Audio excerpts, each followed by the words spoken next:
perkawinan yang terbaru usia pernikahan anak-anak laki-laki dan perempuan dari 19 tahun. Kalau yang dulu perempuan itu 21, laki-laki 19. Kalau yang sekarang sama-sama 19 tahun. Jadi bagaimana nanti kenapa? Kalau undang-undang terbaru 19. Kalau dulu 21 yang perempuan, yang laki-laki 19. Kalau undang-undang terbaru disamakan. Karena bidang saya juga itu.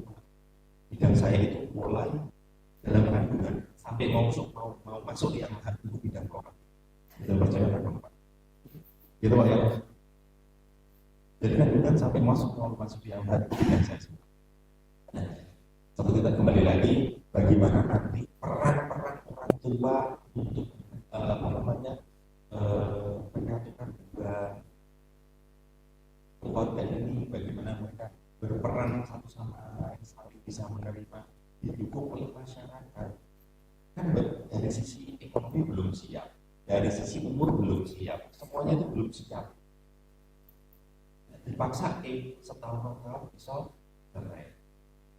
Walaupun konsekuensinya bahwa anak itu di akte nanti kan tulisannya hanya lahir dari seorang ibu. Mungkin itu saja sedikit dari kami. Besok kan saya tadi sudah 15 menit dan 15 menit dan nuwun sewu kami tidak bisa membersamai sampai selesai karena Pak Yono juga sama. Kami juga harus ke kelurahan karena ada puskesmas di kelurahan.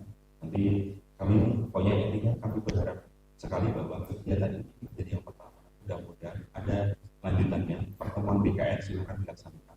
Kemarin kami juga sudah menjanjikan bahwa kemungkinan nanti misalkan 3 bulan sekali anggarannya dari kami untuk pertemuan silakan. Untuk proposal juga kami tetap support BKR sendiri, untuk BKR sendiri seperti itu kan. Sudah masuk belum? Sudah belum? Tidak? BKR? Sudah habis? Oh, saya tenang aja, nunggu yang penting sudah masuk.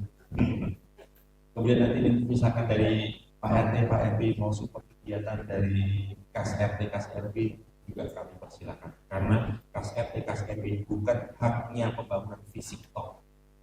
Sekali lagi saya sampaikan bahwa Kas RT RW bukan haknya pembangunan fisik saja. Itu bangun jalan, itu bangun gedung, bangun ini tidak. Di situ ada haknya pembangunan fisik. Posyandu punya hak, BKR punya hak, rakyat punya satu sesaksi dan masalah. Tapi ada sumbangsi dari Kas RT, Kas RW kan itu dari kulit dan untuk betul kan? Dapat segini jimpitan kan? Betul. Kasih ada yang jimpitan, ada yang iuran bulanan juga tuh dari kulit dan untuk orang yang sekarang itu dengan yang sampai kemudian sama apa pembangunan miskin kita mulai beralih ke pembangunan karena yang kita punya akan tercapai banyak dan yang akan mendapatkan itu ya, luar biasa sekali karena sekarang ini miris sekali kalau kita melihat anak-anak generasi sekarang anak-anak sekarang bagaimana kita mendapatkan itu. Mungkin itu saja dari saya yang terlalu panjang yang saya sampaikan. Ada kurang lebih maaf saya ini Assalamualaikum warahmatullahi wabarakatuh. Sebentar Pak Taufik, mohon diberikan dulu ya. Sedikit saya ingin minta pesan untuk penyemangat ibu-ibu BKR dan anggota BKR supaya BKR kita lebih maju lagi. Monggo Pak, apa penyemangatnya, pesannya apa, monggo disampaikan, mumpung semua ada di sini. Kalau pesan-pesannya dan penyemangatnya saya rasa ini ya, kalau pesan-pesannya memang sudah luar biasa sekali. Melihat ketika kemarin dari beberapa inovatif juga sudah luar biasa ketika kami kemarin di sini waktu awal pembentukan BKR juga sudah sangat luar biasa dan sangat semangat sekali. Tuhan kami berharap bahwa dukungan dari Bapak-Bapak ya, Bapak-Bapak kami sangat berharap sekali untuk ada dukungannya dan kepada beliau ini karena kader-kader BKR ini HKBI saya yakin dan juga kader posyandu juga gitu. Nah, makanya ini rangkap-rangkap. Nah, Bapak-Bapak sudah pernah merangkap belum Pak?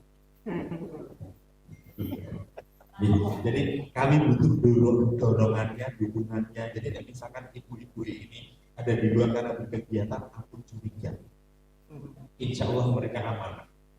Jadi bendino tuh berbagi mau makan di kafiran. Ini ibu-ibu ini harus tanggung jawab. Banyak agenda kegiatan ketika dengan beberapa itu pasti banyak agenda kegiatan. Namun di KPI sinten itu, nek orang kok masak bicarane gitu, warung kok kata ngejak Pak Duguk, Bu, aku harus ninggali ngomong-ngomong. Sate sing cerak ya apa? Pasti. Seperti itu. Jadi terkait dengan pesantren sangat luar biasa sekali. BKR sedang tetap pertahankan untuk hasil yang sudah dicapai. Jangan terlena, jangan merasa jumawa, tetap rendah hati. Masih banyak yang harus kita pelajari. Pendidikan tidak hanya kita dapatkan di bangku sekolah ataupun di jalur instansi pendidikan, tapi bisa kita dapatkan di mana saja. Ketika kita ngobrol di warung sate kita saja, kita bisa ngobrol bertukar pikiran, kita sudah mendapatkan ilmu. Kata Bu dosen, beliaunya mungkin. Jadi sekali lagi saya sampaikan bahwa sedang malam atau semangat, karena lillah elah Anda pasti akan menjadi lillah. Tepuk tangan buat BKR sudah malam. Terima kasih Bapak Taufik, luar biasa untuk pesan-pesannya ya. Ini meluangkan waktu karena malam hari ini berbarengan dengan acara yang di Kelurahan. Terima kasih Bapak Taufik. Untuk selanjutnya BKR itu apa? Tadi Bapak Supriyono Atmaja sudah menyampaikan bahwa suatu wadah kelompok kegiatan anggotanya yang berisikan orang tua yang memiliki remaja. Di padukuhan kita adalah BKR Sedap Malam yang beranggotakan ada 20 anggota ibu-ibu kader dan ada Bapak Kadin. Kemudian kegiatan kita selain ada workshop, kita ada juga kunjungan ke rumah keluarga. Kemudian ya, terima kasih Sugeng Tindak Pak, hati-hati di jalan. Saya lanjutkan kembali. Kemarin tadi sudah disampaikan oleh Bapak Supriyono dan Bapak Taufik bahwa BKR Sedap Malam kemarin telah meraih juara 1 evaluasi BKR tingkat Kabupaten Sleman. Dan tahun lalu di tahun 2023 kita meraih juara 3 apresiasi BKR tingkat provinsi. Tepuk tangan buat BKR Sedap Malam. Selanjutnya tidak usah berlama-lama lagi karena waktunya sudah malam. Kita menginjak waktu untuk memasuki paparan dari pembicara yang tentunya sudah kompeten. Kepada Ibu Izah Anisatur Rahma MPSI Psikolog, kami persilahkan. Tepuk tangan buat Ibu Izah. Terima kasih. Terima kasih kepada Mbak MC gitu ya, yang sudah memberikan waktu kepada saya. Saya sapa dulu ini. Assalamualaikum warahmatullahi wabarakatuh. Waalaikumsalam warahmatullahi wabarakatuh. Sekali lagi Bu, Pak, ini belum semangat ini. Assalamualaikum warahmatullahi wabarakatuh. Waalaikumsalam warahmatullahi wabarakatuh. Luar biasa ini, walaupun malam-malam tetapi semangatnya tetap membara ya Bu ya. Semangat pagi biasanya kayak gitu. Oke, baik Bapak Ibu sekalian, alhamdulillah pada malam hari ini kita atas izin Allah bisa berkumpul di tempat ini gitu ya, dalam rangka ini acaranya workshop peran penting orang tua terhadap anak dalam menciptakan komunikasi yang sehat di rumah. Merupakan kegiatan yang digagas oleh BKR Sedap Malam beserta dengan mahasiswa-mahasiswi saya yang luar biasa juga. Saya bangga, kita berikan aplaus dulu untuk warga dan juga mahasiswa-mahasiswi KKN. 30 atau 40? Baik. Yang terhormat tadi kepada Bapak kami tua dan Bapak Duko yang sudah ini ya, sudah tindak karena ada acara lain. Kemudian kepada Ibu Pembina PKB ya, Kelurahan Condong Catur, dan Ibu Ketua PKK di Padukuhan Gandok. Iya. Baik, ini saya mau perkenalan diri dulu karena kalau tidak kenal maka tak aruf. Nah, ta'aruf dulu kita Bu. Ta'aruf itu kenalan ya Bapak Ibu ya. Jadi perkenalkan, nama saya Iza Harisatur Rahma, agak angel nih, jelimet ratu N. Biasanya saya dipanggil Mbak Iza atau Bu Iza kalau misal di kampus. Karena saat ini saya sedang aktif mengajar di Universitas Proklamasi 45. Selain itu juga saya berpraktik sebagai psikolog klinis di Biro UP 45, Biro Psikologi UP 45 dan di Biro Psikologi Fokus gitu yang di daerah ini Bu, Tajem begitu. Nah, jadi memang sehari-hari ini saya sering bersinggungan gitu ya, selain dengan mahasiswa juga saya sering bersinggungan dengan orang tua gitu, dengan klien-klien. Kliennya juga beragam Bu, mulai dari anak-anak, remaja gitu ya, kemudian apa namanya, orang dewasa itu juga. Jadi memang sangat beragam sekali. Nah, kenapa kok kliennya itu tuh bisa mulai dari anak-anak? Karena ternyata ibu-ibu, bapak-bapak, banyak sekali kasus gitu ya yang saya temukan gitu, di lapangan, gitu, entah di biro psikologinya sendiri atau mungkin ketika saya sedang jalan-jalan kayak gini ya, ngisi acara seperti ini, kemudian nemu kasus gitu, nemu cerita menarik gitu, bahwa ternyata banyak keluarga-keluarga yang disfungsional. Tahu nggak Bu, keluarga disfungsional ini apa? Disfungsional, kalau keluarga berfungsi itu kan berarti keluarganya itu tuh dia optimal gitu ya, sesuai dengan perannya. Nah, kebalikannya, kalau keluarga disfungsional itu berarti anggota-anggota keluarganya ini itu tidak optimal gitu dalam menjalankan perannya, entah itu sebagai orang tua, entah itu sebagai anak. Biasanya sih kalau masalah-masalah anak remaja gitu ya, kalau ditelisik gitu, ditarik mundur ke belakang, itu biasanya akarnya dari orang tua. Nah, ini makanya gagasan gerakan yang diselenggarakan, kegiatan yang diselenggarakan pada malam hari ini yang digagas oleh BKR Sedap Malam ini luar biasa sekali, karena ini mengumpulkan bapak-bapak dan ibu-ibu yang sekarang punya putra-putri remaja, nggih, Bapak Ibu. Nah, ini perlu sekali memang dilakukan. Karena apa? Karena memang dari bapak-bapak dan ibu-ibu inilah anak-anak itu belajar. Anak-anak itu tumbuh bersama dengan bapak ibu sekalian. Mereka mulai mengenal dunianya, eksplorasi itu ya dari orang tua. Begitu. Oke, nah jadi makanya memang perlu dikuatkan gitu ya, perlu dikuatkan peran-peran dari orang tua itu sendiri. Nah, ini ada salah satu yang mau saya apresiasi juga. Karena biasanya kalau saya itu ngisi parenting gitu ya Bu ya, yang datang ibu-ibu aja. Sekarang ada bapak-bapaknya, ada 10.000 ini kayaknya bapak-bapaknya, luar biasa sekali.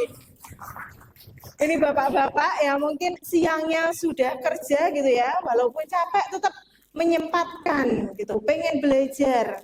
Padahal sebenarnya kalau saya biasanya ketika ada kelas parenting ini bukan saya memberikan materi, tapi biasanya saya menyebutnya sharing. Karena belajar itu nggak cuma satu arah. Saya juga bisa belajar dari Bapak Ibu sekalian. Karena mungkin cerita, pengalaman dari Bapak Ibu ini juga berbeda-beda ya. Karena berbeda-beda inilah nanti kita bisa saling bertukar informasi. Kira-kira apa ya treatment yang tepat atau bagaimana ya caranya untuk merangkul putra-putri ini pun biar menjadi anak yang optimal begitu. Karena ya itu tadi, kadang ada hal-hal yang sebelumnya itu tuh kalau misal saya nggak hadir gitu ya di momen-momen seperti ini tuh saya nggak tahu kalau misal ternyata ada kasus-kasus atau pengalaman-pengalaman unik gitu. Tapi karena ada momen sharing kayak gini jadi kita bisa tahu bersama gitu. Oke, kita mulai ya biar nggak kemalaman. Nanti minta tolong saya dijawel gitu ya kalau misal sudah waktunya sudah habis. Kadang saya juga sok lupa gitu. Oke, kita next. Nah, jadi Bapak Ibu dalam peran pengasuhan ketika kita itu memiliki seorang putra putri yang berperan terhadap tumbuh kembang anak ini itu ternyata nggak cuma keluarga, ternyata ada sekolah, ada masyarakat gitu ya di luar lingkungan keluarga. Meskipun memang peran paling penting, peran paling krusial itu adalah keluarga. Kenapa keluarga? Karena anak-anak, remaja kayak gitu ya, kemudian anak-anak kita itu kan pertama kali ya mereka berinteraksi dengan keluarga, dengan bapak, dengan ibu gitu ya. Mereka belajar berjalan pertama kali sama siapa? Ibu gitu ya. Mereka belajar naik sepeda pertama kali sama siapa? Ibu juga. Bapak juga gitu ya. Main layangan gitu sama bapak. Apa bantuin masak sama ibu. Kesannya kayak terdengar sepele ya, kayak belajar jalan, belajar naik sepeda gitu, bermain itu kesannya kayak sepele banget. Oh, tapi ternyata jangan salah, karena dari dia anak-anak kita itu tuh belajar berjalan, belajar naik sepeda, itu mereka juga punya proses tersendiri. Ketika berjalan, anak nggak ujuk-ujuk langsung melayu ya Bu ya, jebret kayak gitu. Lahir jebret melayu kan nggak mungkin kayak gitu kan. Akan tetapi ada prosesnya, ada proses di mana dia harus merangkak dulu. Kadang jatuh, kejentus. Tapi kita selalu semangati anak-anak kita ya untuk bisa, yuk ini lagi yuk, coba lagi kayak gitu. Ditatah ya Bu ya, dipapah lagi kayak gitu biar bisa jalan lagi.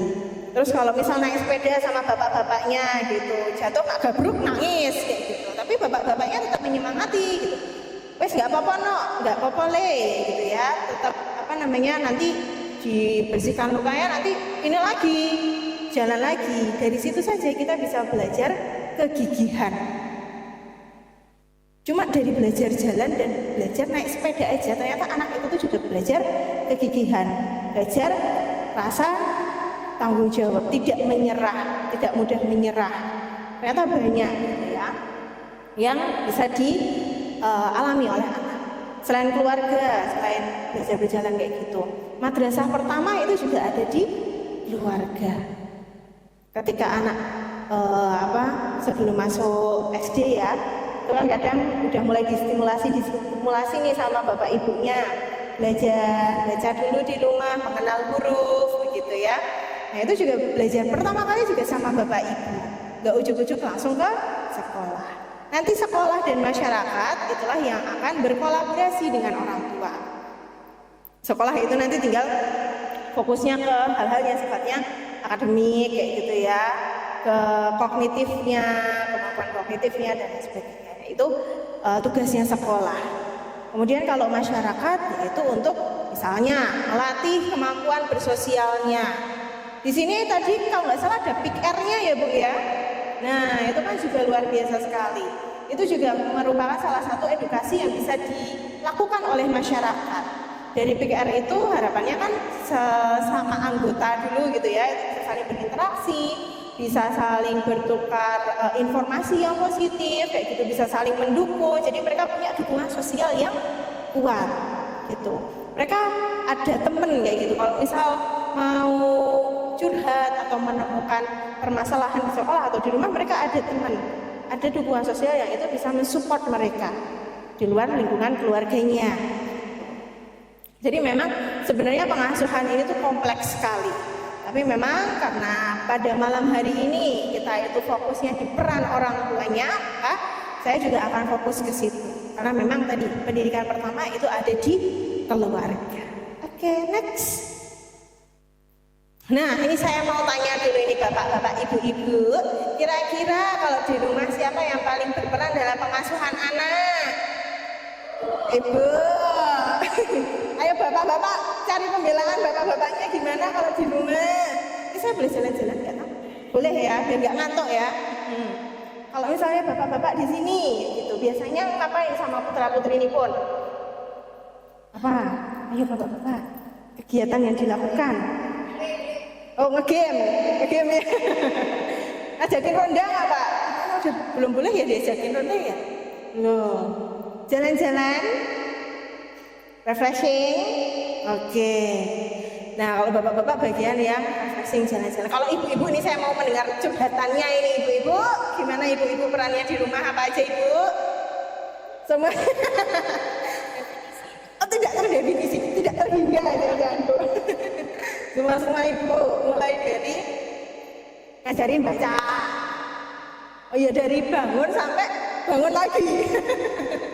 Iya, nah maka dari itu ini juga menjadi salah satu isu yang cukup krusial sekali ibu-ibu.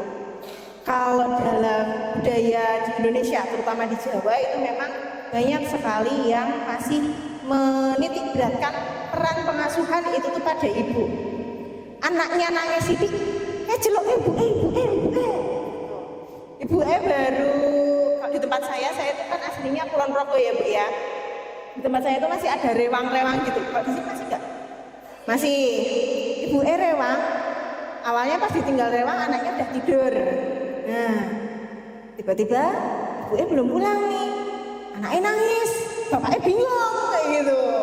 Terus ngelain ibu padahal kan sebenarnya itu bisa dinemani sama bapaknya kayak gitu. Tapi ya tadi karena kita terbiasa dengan peran pengasuhan yang menitik beratkan pada ibu, jadinya semua kayaknya jadi ke ibu semua gitu ya. Jadi akhirnya beban pengasuhan itu tuh juga bagi ibu cukup berat. Belum lagi nanti ditambah dengan kegiatan lainnya. Apalagi ibu-ibu kader ini kegiatannya juga seabrek. Belum lagi di rumah gitu ya. Bapaknya juga minta diladeni begitu ya. Jadi banyak banget ini agenda ibu. Nah, sedangkan bapak-bapak, makanya ini saya mau apresiasi sekali bapak-bapak yang hadir di sini. Karena bapak-bapak yang hadir di sini berarti ada kemauan nih untuk mencari ilmu baru, mencari pengetahuan baru. Barangkali ini menjadi langkah gitu ya, langkah baru untuk bapak-bapak yang lain biar terinisiasi, biar tergerak gitu, untuk lebih berperan lagi terhadap pengasuhan anak. Gitu. Oke, next. Nah, berbicara tentang peran pengasuhan, Bapak Ibu sekalian, sebenarnya peran pengasuhan antara ayah dan ibu itu idealnya yang seimbang. Jadi harusnya itu seimbang. Seimbang itu tuh enggak terus podoplek gitu ya, tetapi ya disesuaikan dengan porsinya masing-masing. Nah, ini saya cari-cari literatur gitu ya, idealnya kalau ibu dan bapak itu saling berbagi peran di dalam rumah. Biasanya kalau ibu-ibu ini kan lebih mengayomi gitu ya biasanya ya. Kalau bapak-bapak kan lebih disiplin. Ya, bapak-bapak biasanya lebih tegel gitu. Nah, dari sini saja kita bisa bagi peran pengasuhannya. Untuk yang bapak-bapak itu bisa fokus ke peran untuk menstimulasi kemampuan kognitifnya, kemampuan anak dalam pengambilan keputusan. Karena biasanya kalau bapak-bapak ini kalau mengambil keputusan bisa logis. Beda sama ibu-ibu gitu ya. Kadang-kadang rata-gele gitu kan.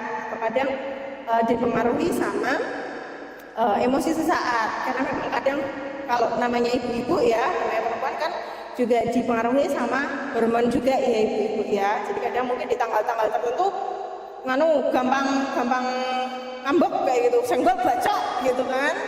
Nah itu, jadi makanya kalau untuk pengambilan keputusan itu bisa dilatih oleh bapak.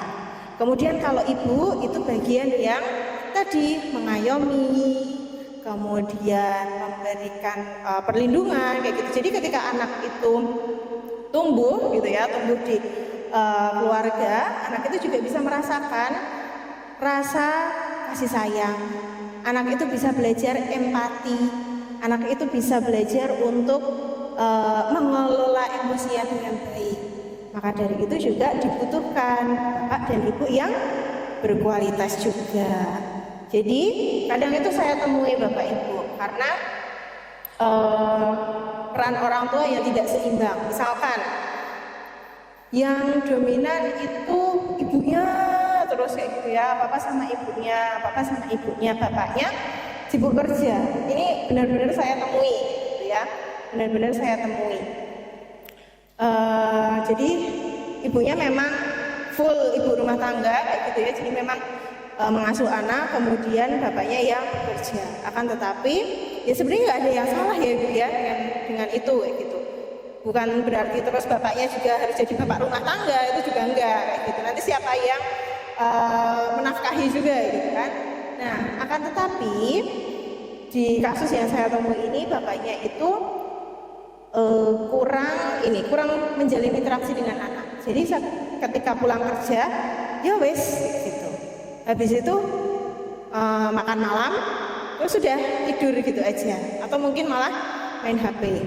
Ada juga yang kasus saya temui bapak ibunya sama-sama kerja. Bapak ibunya sama-sama kerja, terus anaknya sama simbahnya. Gitu. Itu juga sebenarnya tidak ada hal yang salah, karena kan kita tidak bisa memaksakan keadaan itu tuh harus sempurna ya Bu ya. Bapak ibu harus di situ terus kayak gitu, nggak mungkin. Ada kalanya memang bapak ibu harus bekerja. Akan tetapi di kasus yang saya temui ternyata stimulasi oleh kakek neneknya itu kurang, sehingga anak itu ketika ditinggal gitu ya, udah dicakli HP aja, nonton apa itu Cocomelon, enggak Cocomelon, Cocomelon dari pagi sampai sore kayak gitu kan, jegrek kayak gitu. Nah akhirnya anak itu tidak bisa berinteraksi dengan baik. Jadi karena anak itu sudah terbiasa terpapar Cocomelon yang hanya satu arah gitu ya komunikasinya, jadinya anak gak terbiasa untuk memberikan respon balik kepada orang lain. Ya ketika ditanya sama orang lain, dia diem, gitu, diem itu aja. Itu ada yang seperti itu. Ada juga yang karena tinggal sama kakek neneknya gitu ya, terus karena sifatnya kakek nenek kan kadang ini ya bapak ibu ya, apa-apa dijorke gitu kan, ya wes gitu. Maunya cucu apa dikasih semua. Akhirnya anak jadi kehilangan kontrol dirinya, gak bisa menahan sesuatu atau keinginan yang dia miliki pada saat itu. Sakdek, saknyet ibaratnya. Jadi apa yang dia mau sekarang ya kudu dilakukan, mati harus terima kasih, harus dipenuhi pada saat itu juga. Kalau enggak tantrumnya udah wes buset kayak gitu ya, guling-guling di di lantai. Dan ada bahkan yang ini yang saya agak sedih juga, ini kasus belum lama saya temui dan ini juga masih saya tangani juga. Jadi ada anak gitu ya, profesi kedua orang tuanya itu sebenarnya profesi yang sangat bergengsi. Saya nggak akan sebutkan profesinya apa, tapi ini saya samarkan aja ya, anggap aja ayahnya pilot, ibunya dokter gitu. Jadi kan itu profesi yang bergengsi semua.